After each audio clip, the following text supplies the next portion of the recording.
Je te souhaite la bienvenue dans mon mini-podcast ou mon message vocal des paillettes pour ton cœur et pour ton mental.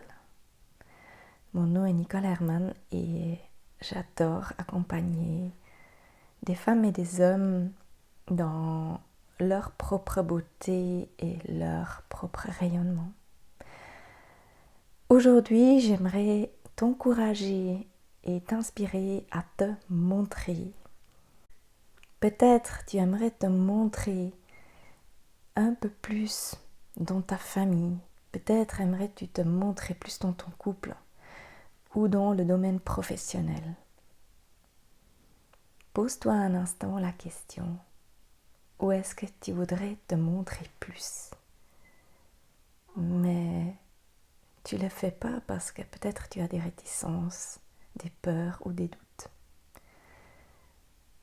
Peut-être tu penses que tu n'es pas capable ou que ça ne vaut pas la peine ou bien qu'on ne te comprendra pas. J'ai eu pendant très très longtemps des peurs de me poser devant une foule de personnes, de devoir parler, ou même parfois juste me lever et poser une question. À ces moments-là, je me suis sentie tellement vulnérable. Ma voix commençait à trembler, j'ai l'impression que j'arrivais plus à sortir un mot. Et j'ai aussi une image qui me vient à des moments pareils quand je les vis encore maintenant. Parfois, cette image me revient de cette petite Nicole qui avait à peu près 7 ans et qui était avec des amis à un bal déguisé. C'était le carnaval. Et tout d'un coup, quelqu'un venait lui accrocher un numéro. Et Nicole demandait à la personne qu'est-ce que ça voulait dire, ce numéro. Et la personne répondait que c'était pour le concours du plus beau costume. Eh bien, pour moi, personnellement, j'avais le plus beau costume. C'était une superbe robe que ma maman m'a faite sur mesure. Alors bon, j'ai pas hésité une seconde, j'ai enlevé ce numéro et je suis tout de suite rentrée à la maison. J'ai eu tellement peur que je puisse gagner et être demandée de monter sur scène. Et cette peur-là m'a encore longtemps, vraiment longtemps accompagnée. J'ai toujours tout fait pour ne pas être le centre du monde, pour pas qu'une foule me regarde. Et j'ai vraiment créé des stratégies, je savais, même jusqu'à vraiment adulte, je savais très bien me faire transparente. Je pouvais être, ça c'est une autre expérience que j'avais faite, très très consciente. Je pouvais être avec un manteau rouge au marché et tout le monde passait devant moi. Mais là, les vendeuses, ils ne me voyaient pas, alors que je faisais des signes, quoi. Le seul endroit où j'osais m'exprimer de manière authentique et super à l'aise, c'était la danse. La danse, c'était mon moyen d'expression. Même sur scène, je m'y sentais bien.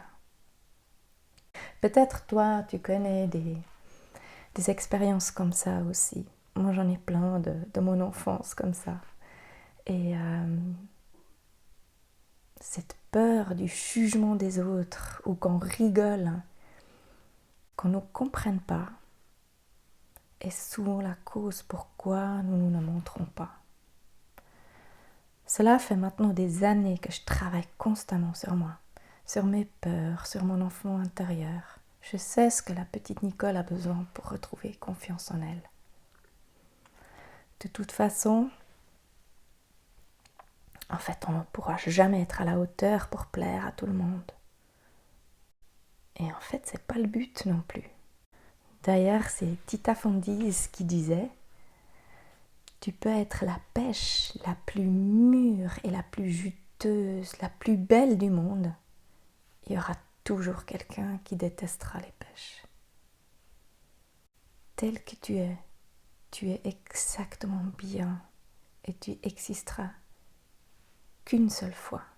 Et ceux qui s'intéressent à toi, c'est ceux qui t'aiment, c'est ceux qui ont envie d'être dans ton entourage, c'est ceux qui ont envie d'écouter, c'est ceux qui ont envie de te voir. Donc, pour cela, c'est si important que tu te montres. Te montrer, c'est tout d'abord de retourner dans ton noyau intérieur. C'est comme toute chose en fait, ça se passe toujours de l'intérieur vers l'extérieur. C'est d'abord de te voir toi-même dans ton authenticité. Et ensuite de comprendre quelle est la facette de toi-même qui aimerait être montrée plus. Quelle facette te tient à cœur de t'occuper encore un peu plus. Et c'est quand cet appel intérieur de te montrer à l'endroit où justement tu aimerais, devient plus fort que la peur, c'est là où souvent c'est le moment pour y aller.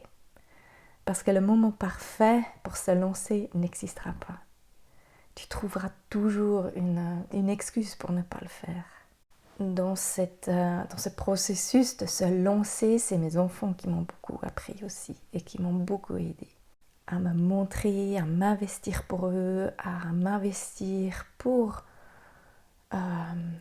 créer ce que moi j'avais envie de. Souvent, c'est aussi des choses qu'on n'a pas ou qu'on ne trouve pas comme on aimerait, qui sont une super occasion de s'investir pour justement créer ce qu'on n'a pas ou ce qui n'existe pas comme on aimerait. C'est comme ça, par exemple, on a créé on habitait à un moment donné à un endroit et il y avait une superbe cour intérieure avec une magnifique pelouse. Sauf que cette pelouse, elle était remplie de crottes de chiens. Peut-être j'ai déjà raconté une fois cette histoire, mais l'autre jour j'y étais de nouveau, puis du coup ça m'a fait tellement de plaisir de voir tout ce monde qui pique-niquait là. Parce que à ce moment-là où on a déménagé là-bas, cette pelouse était impraticable. Je ne pouvais pas aller jouer avec mes enfants sur cette pelouse. Et ça me rendait tellement triste de voir que toute cette cour intérieure qui était vraiment immense, qui avait des belles arbres et tout, était là pour les chiens finalement. Alors un jour, on a fait une action avec mon mari et on a mis des petits drapeaux dans chaque crotte de chien. Et ça a commencé à parler. Il y a les voisins qui commençaient à sortir, à nous demander qu'est-ce qu'on faisait, si c'était une performance artistique, etc. Puis on leur expliquait que c'était, voilà, que cette pelouse, on le voyait bien, tout d'un coup, c'était très visuel, elle était parsemée de crottes de chiens. Et ensuite, il y a aussi le service de la commune qui commençait à s'intéresser, à regarder ce qu'on faisait. Il y avait un groupe de voisins qui se créait et on nous a proposé carrément vraiment de refaire ce parc. Ils ont commencé à mettre des barrières, des interdictions pour les chiens, ils ont refait les jeux pour les enfants et ils nous ont même proposé des petits jardinets. Et ce parc est devenu tellement vivant, on a fait des fêtes d'anniversaire, on a fait des apéros avec des voisins, tout le monde s'est trouvé tout d'un coup dans ce parc. Jeunes et vieux se sont mélangés, on jardinait, on jouait, c'était la fête, c'était un immense plaisir. Et ça, parce qu'à un moment donné, on s'est lancé. On s'est lancé, on s'est montré. Et tout d'un coup, l'impossible peut devenir possible. En fin de compte, ça montre aussi qu'il ne s'agit jamais que de toi-même. Il s'agit de ce pourquoi tu te mets au service. Où que tu veuilles te montrer, il ne s'agit pas seulement de toi. Si ton souhait est de te montrer davantage dans ton couple, c'est pour que ton partenaire puisse mieux te connaître et ainsi avoir une expérience d'amour plus profonde autant que toi et lui. Peut-être tu aimerais te montrer dans ta famille avec un côté qu'ils ne connaissent pas encore. Et aussi difficile que ça peut avoir l'air, tu leur permettras ainsi à eux aussi de se montrer avec ce côté-là. Et là, tu peux t'attendre à des surprises. Tu sais que tu es unique et si tu ne te montres pas, c'est très dommage. Il est important que tu te montres. Je propose, si tu as envie d'être accompagné, à ouvrir ce côté en toi, à le libérer. Je propose de nouveau mon coaching et mon programme Chrysalide entre le 31 octobre et le 18 décembre. Donc c'est 8 semaines et c'est vraiment l'occasion dans un cocon sécurisé de faire ce voyage intérieur et guérisseur ensemble avec moi pour ensuite entrer dans la nouvelle année encore plus alignée avec toi-même. Alors si tu es intéressé, tu peux m'envoyer un message ou directement regarder sur mon site internet nicole-herman.ch et je me réjouis de t'accueillir. Alors à très vite. Je vous souhaite à toutes et à tous une excellente journée. Bye bye.